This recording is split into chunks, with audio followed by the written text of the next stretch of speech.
Recital is not your business. And treating it like it is, well, that's costing you money. Most studio owners that I meet start running out of money in the spring because they stop enrolling dancers.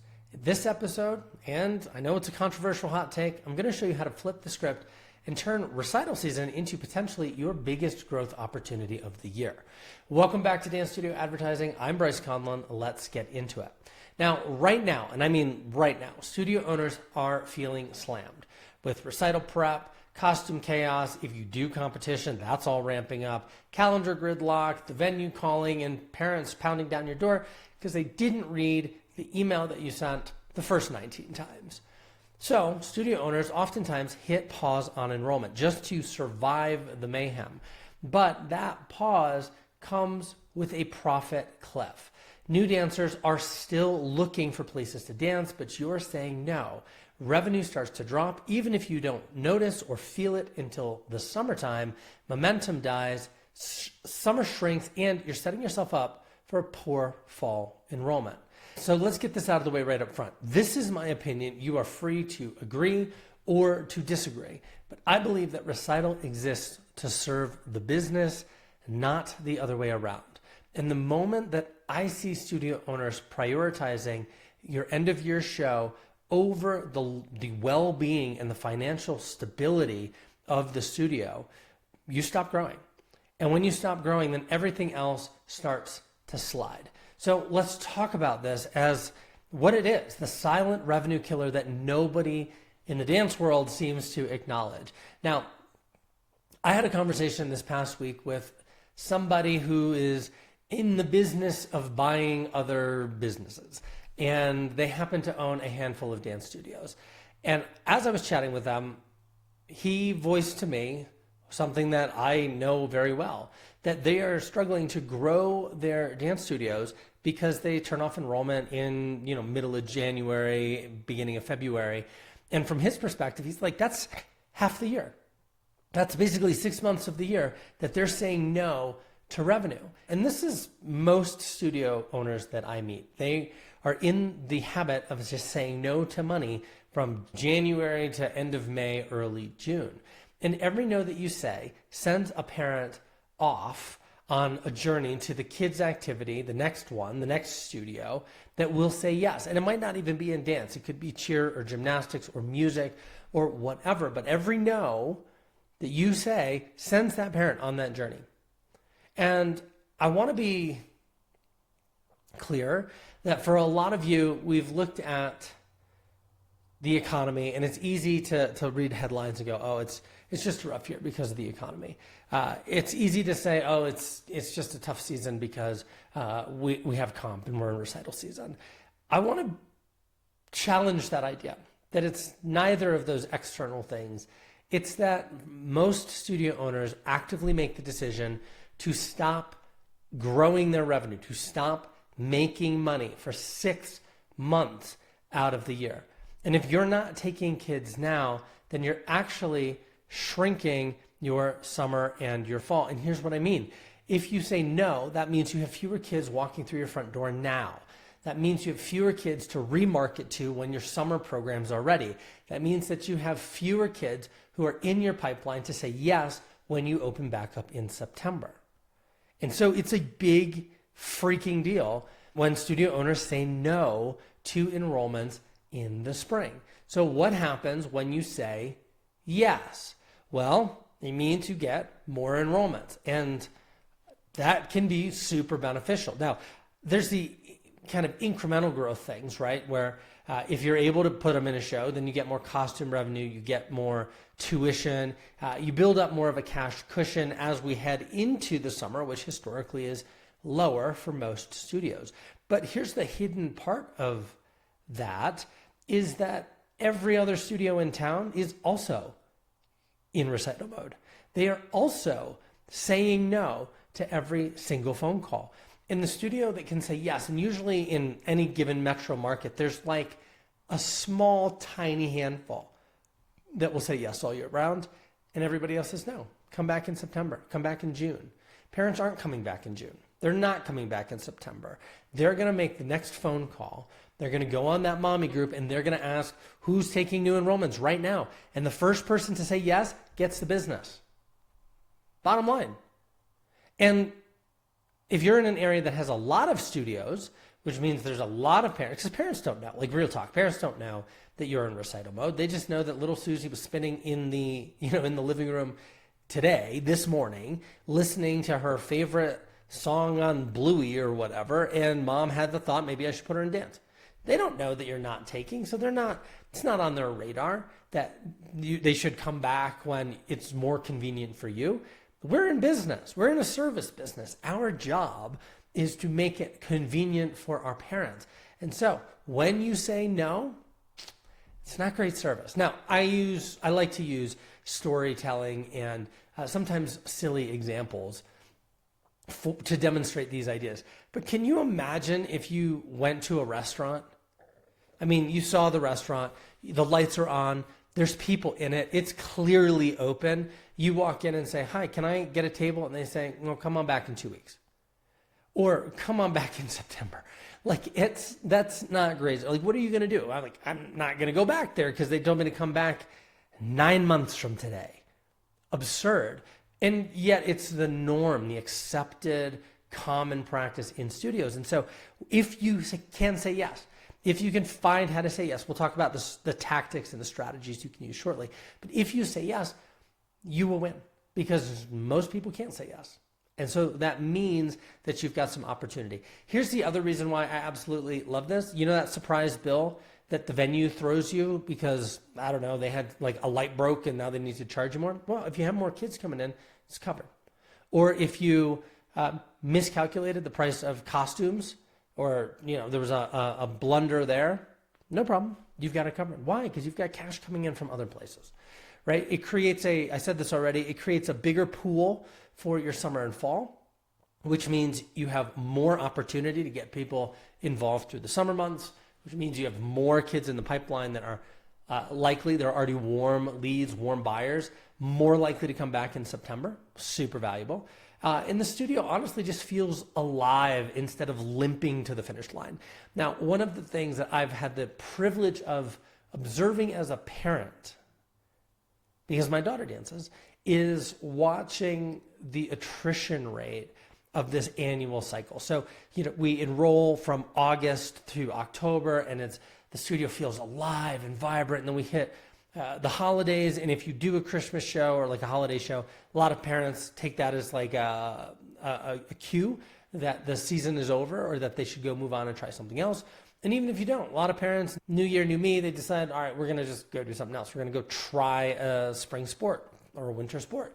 But that creates a dynamic that means you're only really enrolling in the fall, and then the rest of the year, you're just losing kids, right? For every reason, family moves, lost a job, can't afford it anymore, kid's bored with it, wants to try something else.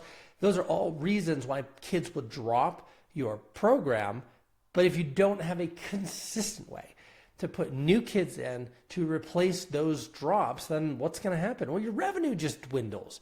And then you get to summer, which is everybody's low time anyway. It's everybody's like super scrappy, just got to keep the lights on time of year. Well, not everybody. A lot of our clients do exceedingly well in summer.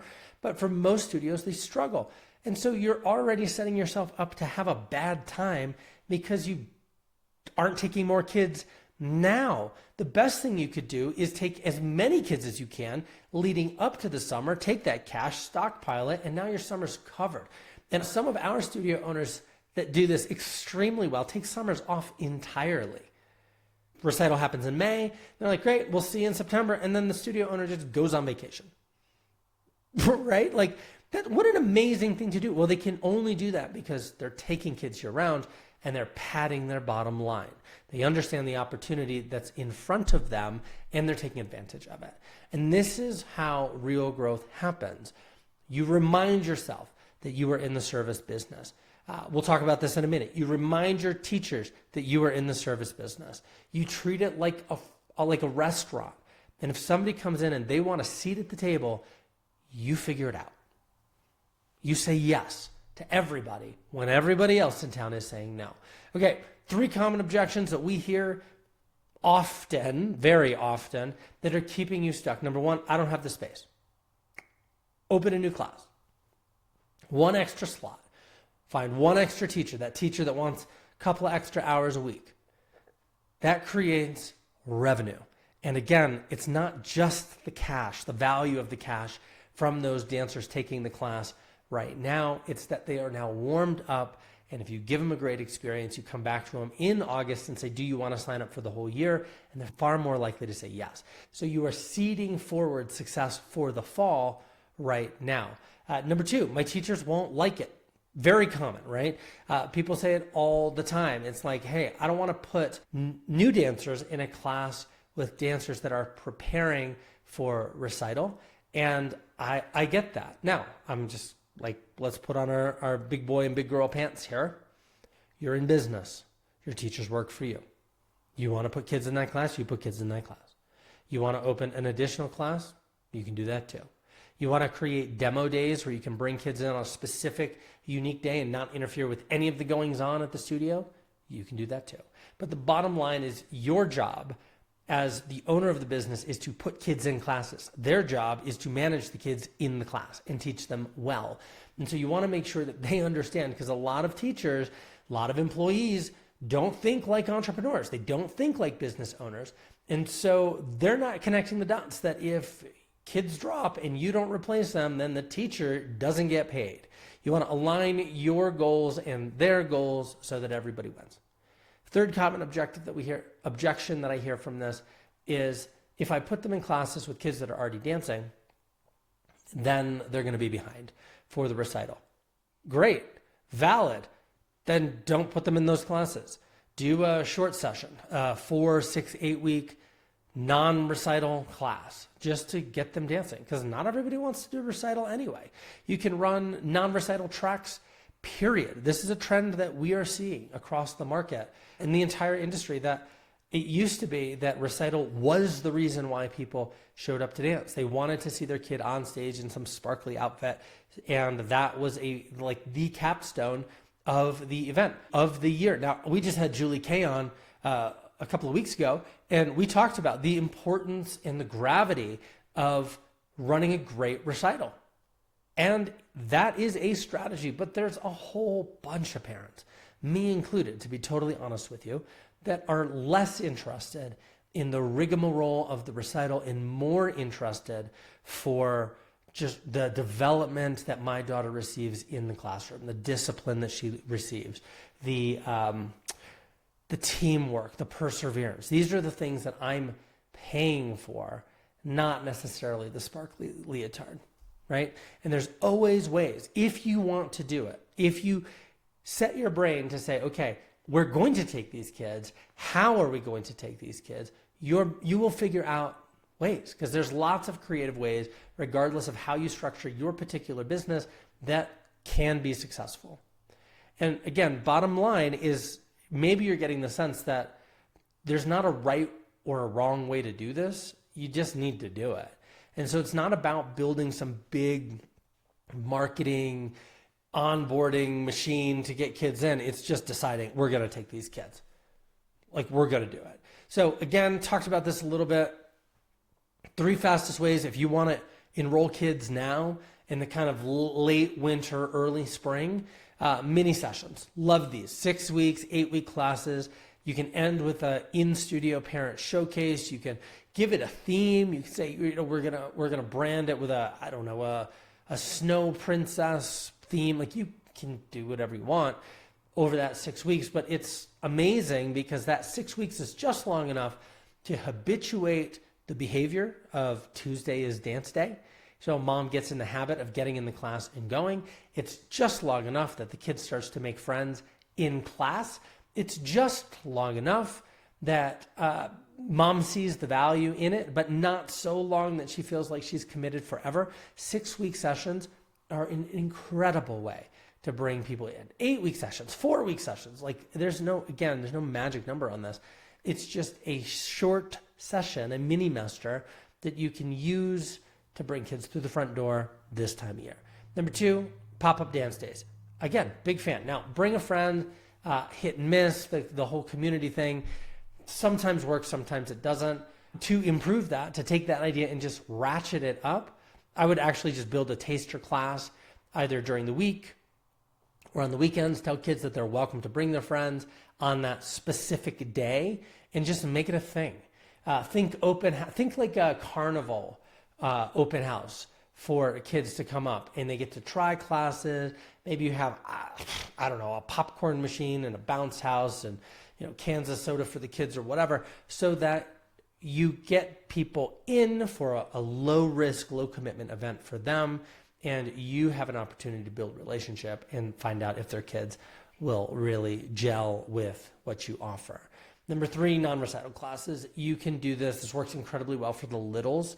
Parents don't necessarily care if their dancer is behind.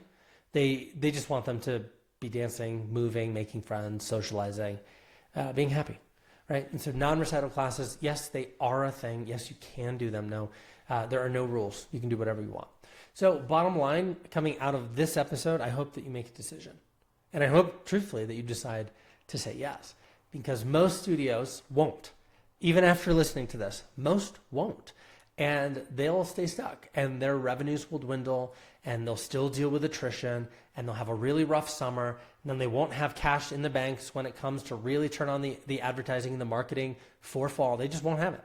And that gives you another year of advantage. So if you want to finish strong, start with a great summer program, launch your fall with a lot of momentum, then now is the time to turn this on. Now, I want to invite you, as I always do at the end of these, no pressure, if you want to talk with our team more about this, because I know that this is a very touchy subject for a lot of studio owners. And for many of you, it's like, I don't like it, I don't understand it, I don't know how I would do it. Well, reach out to our team. You can head over to dancemotionmarketing.com, schedule a totally free strategy call, and we will map out and share with you tips and strategies on how to boost that mid-season enrollment without upsetting your teachers, disrupting your recital, or burning yourself out. That's it for this episode. I'll see you same time, same place next week.